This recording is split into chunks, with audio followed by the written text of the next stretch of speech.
Assalamualaikum warahmatullahi wabarakatuh. Bagaimana kabarnya teman-teman semua, para sahabat, para rekan-rekan dan adik-adik semua yang oke punya. Saya mau ngejelasin mengenai pelajaran administrasi pajak.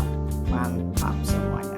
Kita tetap semangat untuk menyimak video penjelasan ini ya. Mudah-mudahan kalian bisa membantu nih, biar lebih jelas, biar lebih mantap lagi, biar lebih sukses lagi, biar lebih menambah pengetahuan kita semua, biar menambah keilmuan teman-teman semua, adik-adik semua, dan semua para siswa. Simak, pantang terus penjelasannya, dan jangan lupa subscribe, like, and share. Supaya apa? Supaya video-video selanjutnya, penjelasan-penjelasan selanjutnya tidak ketinggalan. Dan jangan lupa klik tombol notifikasinya. Oke, kita simak penjelasan berikut ini. Go!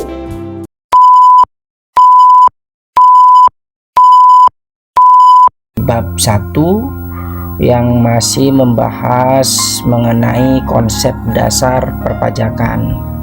Nah, namun pada video ini walaupun kita masih di bab 1, tapi kita sudah mulai melanjutkan materi di subbab yang kedua atau yang poin B mengenai hukum dan peraturan pajak.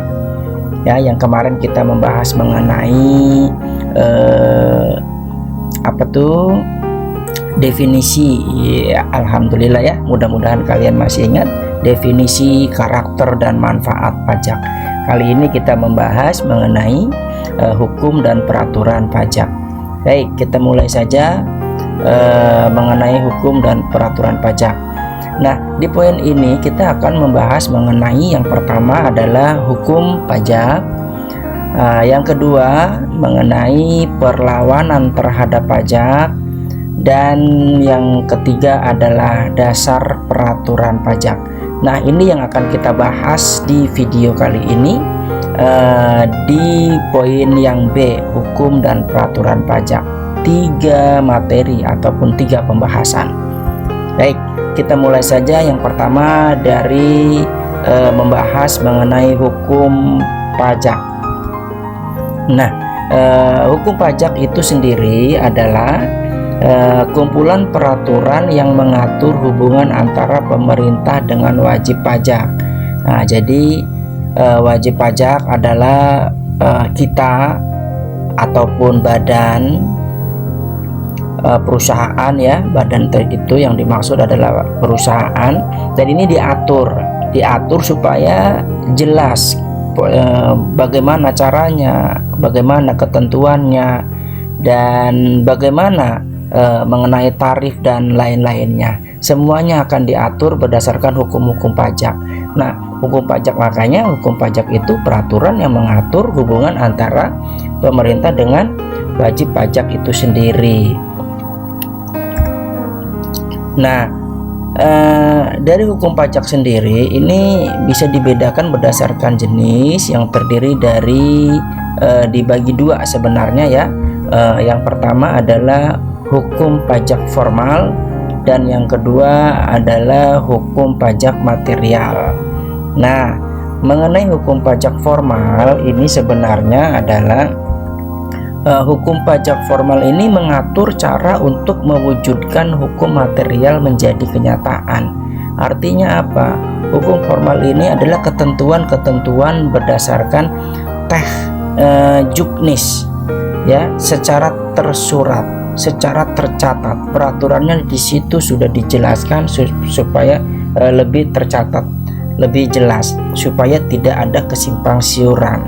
Sehingga dalam peraturan hukum pajak formal ini di situ memuat mengenai tata cara penetapan pajak ya, kewajiban menyelenggarakan pembukuan pencatatan dari si objek pajak dari si wajib pajak itu sendiri, dan fiskusnya.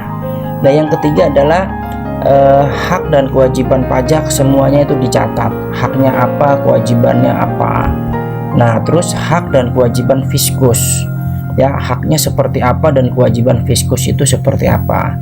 Nah, fiskus ini adalah istilah yang sebenarnya fiskus ini ada pelaksana ya, yang sekiranya pihak pemerintah yang melakukan, yang mengurusi mengenai pajak, itu namanya fiskus. Bisa dari gubernur, bisa juga dari bupati, bisa juga dari wali kota ya. Ini namanya fiskus, pihak pemerintah yang mengurusi pajak. Yang kelima adalah tata cara pemungutan pajak. Semuanya diatur secara formal, secara detail, secara tercatat ya. Itu mengenai hukum pajak formal. Nah, yang kedua adalah ada yang namanya hukum pajak material. Nah, hukum pajak material ini adalah hukum pajak yang mengatur norma yang menerangkan beberapa hal.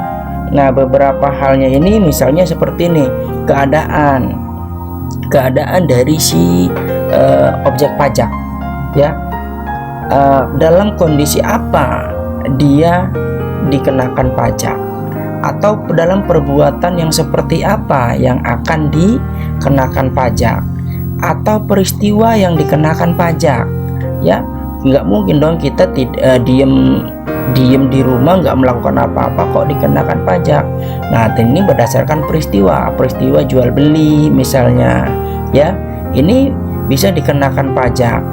Atau yang menentukan siapa yang dikenakan pajak, karena walaupun semua warga Indonesia khususnya misalnya, atau semua warga negara di negara manapun itu akan dikenakan pajak, tapi ada ketentuan-ketentuan siapa yang akan dikenakan pajak. Seperti itu misalnya individu, individunya yang seperti apa ya, terus badan yang seperti apa, seperti itu ya. Jadi dijelaskan di situ. Nah, yang seterusnya adalah besaran pajak atau tarif ya. Ini kan semua objek pajak ataupun wajib pajak ini berbeda-beda tarifnya ya, PPN, PPNBM, PPh dan yang lain-lain. Ini beda-beda pajaknya. Dan sanksi pajak pun berbeda-beda tergantung dari perilaku atau apa yang dilakukan oleh si wajib pajak itu sendiri. Nah, ini yang dibahas oleh hukum pajak material. Artinya ini teknis atau pelaksanaannya. Nah, kita lanjut di yang kedua mengenai perlawanan terhadap pajak. Nah, ingat ya, perlawanan di sini bukan seperti perlawanan perang, harus tembak-tembakan atau bunuh-bunuhan. Perlawanan yang dimaksud adalah perlawanan ini yang dimaksud ini adalah sebetulnya hambatan-hambatan yang terjadi dalam upaya pemungutan pajak. Ya, tidak semuanya berjalan dengan lancar walaupun negara sendiri memiliki dasar hukum untuk melakukannya.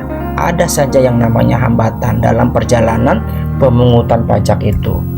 Ya, jenis perlawanan sendiri, jenis perlawanan ataupun hambatan pajak ini terdiri dari dua. Yang pertama adalah perlawanan pasif dan yang kedua adalah perlawanan aktif. Nah, antara pasif dan pasif dan aktif saya rasa kalian sudah bisa memahami ya.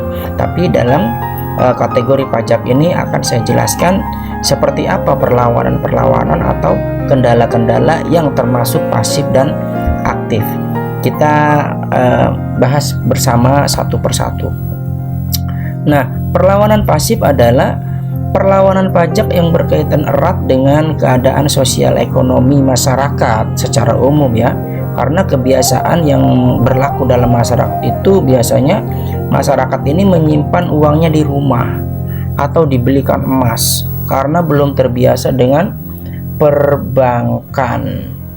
Nah, jadi kalau penyimpanannya seperti ini otomatis tidak kena pajak. Sadar ataupun tidak, ini sebenarnya menghambat dalam pemungutan pajak. Seperti itu. Jadi tidak disadari si masyarakat ini atau kita kalau kita akan dikenakan pajak. Ini yang dimaksud dengan pasif. ya, tidak memberontak tapi tidak juga menghindar, karena memang sekiranya kebudayaan atau kebiasaan seperti itu. Nah, untuk yang kedua yaitu perlawanan aktif. Nah, perlawanan aktif ini sebenarnya adalah serangkaian usaha yang dilakukan oleh wajib pajak untuk tidak membayar pajak atau mengurangi jumlah pajak yang seharusnya dibayar. Nah, kalau perlawanan aktif ini emang benar-benar si wajib pajak ini melakukan berbagai hal untuk tidak membayar pajak, baik yang dilakukan secara ilegal ya ataupun secara menghindar. Ini perlawanan aktif namanya. Ya, seperti ini contohnya nih, melakukan pengurangan pajak dengan cara memanfaatkan kelemahan aturan pajak. Ya, kelemahannya di mana nih? Maka bisa dikurangi. Oh, ini dimasukin ke sini. Poin ini dimasukin ke sini. Ini tidak masuk pajak, dikurang-kurangi. Nah, ini secara disengaja. Atau yang kedua, melakukan penggelapan pajak. Ya, melakukan pengurangan pajak yang dilakukan dengan melanggar peraturan pajak. Ya, seperti memberi data palsu atau menyembunyikan data yang seharusnya catatan ataupun data itu termasuk dalam pajak dibuang atau diumpet-umpetin seperti itu. Ya, ini yang dimaksud dengan perlawanan aktif, sehingga menimbulkan hambatan bagi pemerintah untuk mengumpulkan poin-poin atau jumlah pajak seperti itu. Nah, kita lanjut ke yang pembahasan yang ketiga mengenai dasar peraturan pajak. Karena pada dasarnya negara tidak mungkin melakukan pemungutan pajak kalau tidak ada dasarnya, ya. Nah, oke.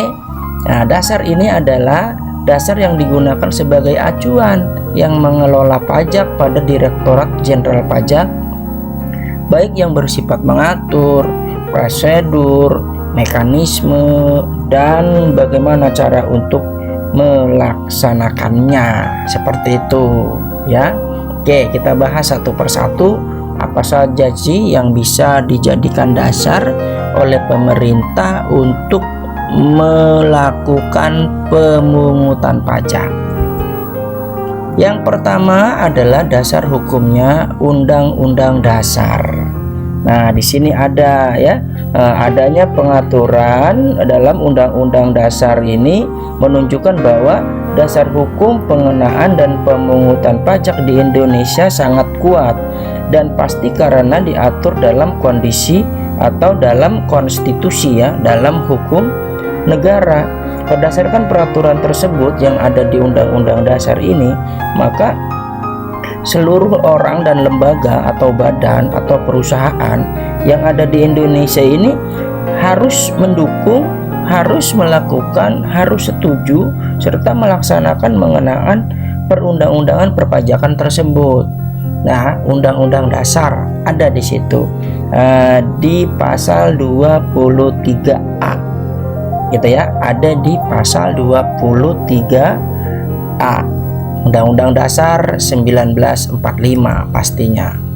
Nah, yang kedua adalah undang-undang. Ingat, beda ya, Undang-Undang Dasar berbeda dengan undang-undang. Nah, undang-undang itu adalah peraturan undang-undang yang dibuat oleh pemerintah yang disetujui oleh DPR. Nah, ya, itu perbedaannya. Kalau undang-undang ini peraturan yang dibuat seiring berjalannya waktu, yang dibuat oleh DPR. Itu undang-undang. Kalau undang-undang dasar negara yang memang sebetulnya sudah dibuat lebih awal, ya, bisa mengacu ke sana. Nah, yang ketiga adalah peraturan pemerintah pengganti undang-undang atau biasa disebut dengan Perpu. Ya, apa itu?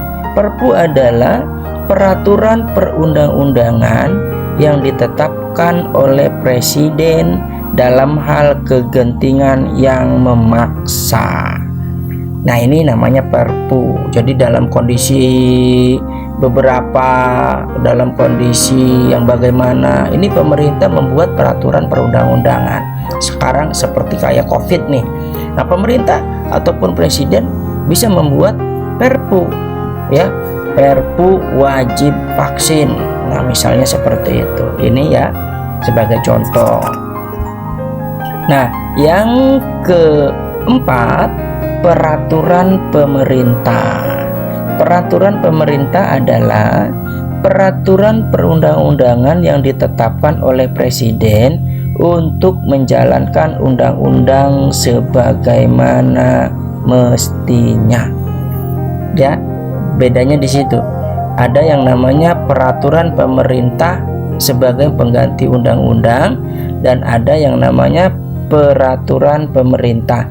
Nah, kalau peraturan pemerintah ini lebih menuju ke teknis, ya, diatur dalam menjalankan peraturan perundang-undangan. Misalnya peraturannya buka jam 8, tutup jam 8 malam. Nah, ini peraturan yang mengarah ke sana, tapi mengacu kepada peraturan perundang-undangan seperti itu.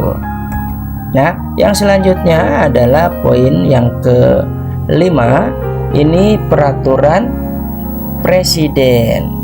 Ya, peraturan presiden adalah atau Perpres, peraturan perundang-undangan yang ditetapkan oleh presiden untuk menjalankan perintah peraturan perundang-undangan yang lebih tinggi atau dalam menyelenggarakan kekuasaan pemerintah.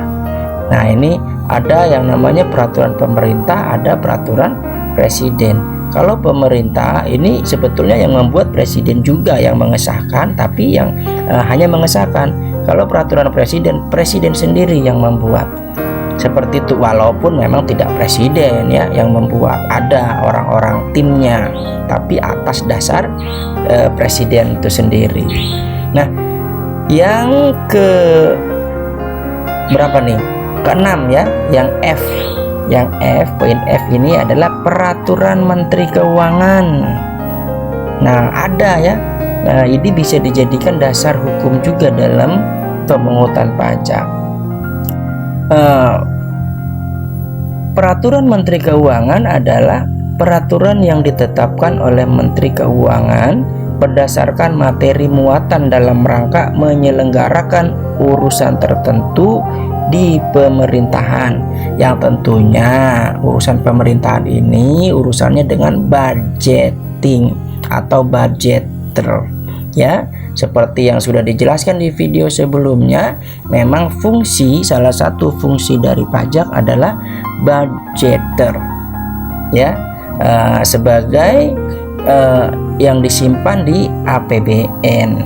Nah, melihat dari sana, maka Menteri Keuangan memberikan atau mengeluarkan peraturan-peraturan yang berhubungan dengan bagaimana cara pemungutan pajak dan keseharusan dalam membayar pajak, berikut tarif dan yang lain-lainnya. Dan yang ke 7 ini peraturan Direktur Jenderal Pajak. Nah, ini juga bisa dijadikan dasar dalam pemungutan dan perpajakan. Nah, apa sih sebenarnya peraturan Direktur Jenderal Pajak? Adalah peraturan yang ditetapkan oleh Direktur Jenderal Pajak berdasarkan materi muatan dalam rangka penyelenggaraan urusan perpajakan di Direktorat Jenderal Pajak. Nah, jadi Jenderal Pajak ini menyusun bab, menyusun pasal, menyusun ayat-ayat mengenai perpajakan, semuanya detail di situ, ya. PPh 21, PPh 22, PPN, PPNBM, terus semua diatur di situ, ya. Semua dibikin peraturannya lebih detail. Nah, poin-poin yang tadi ini bisa dijadikan menjadi rujukan atau menjadi dasar peraturan pajak yang diberlakukan di negara Indonesia ini.